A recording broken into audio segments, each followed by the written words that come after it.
To point it out primarily because you have Rachel Carling-Jenkins there up on the top left-hand corner. Obviously, they've got to read about that inside the pages. Footy final photo there, as well as with that looking like Stephen's beloved Richmond Guernsey there on that little tacker, and the big story there being the same-sex vote getting the green light. We'll go to the substance of that story in the next paper, the sister paper in New South Wales, the Fairfax Sydney Morning Herald.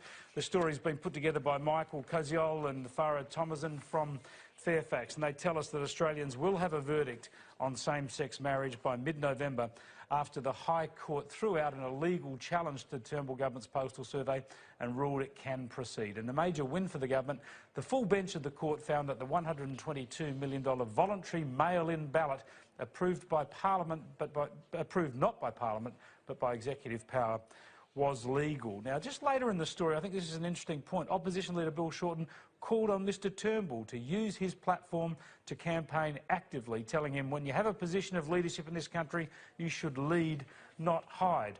Now, Stephen, the gumption, the gall of Bill Shorten to tell people how to campaign on this issue when he's the one who's blocked the plebiscite and turned this into a hyper-partisan, acrimonious debate for over a year. You're right there, Chris. And also, if you think back, I mean, Labor was in power not that long ago, and why didn't Julia Gillard get in and actually change the same-sex marriage laws if this is what Labor believes in so strongly?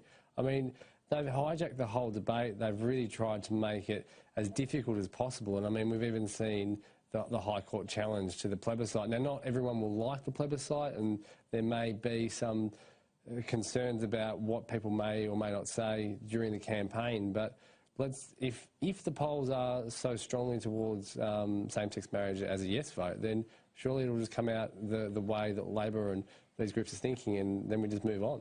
Yeah, look.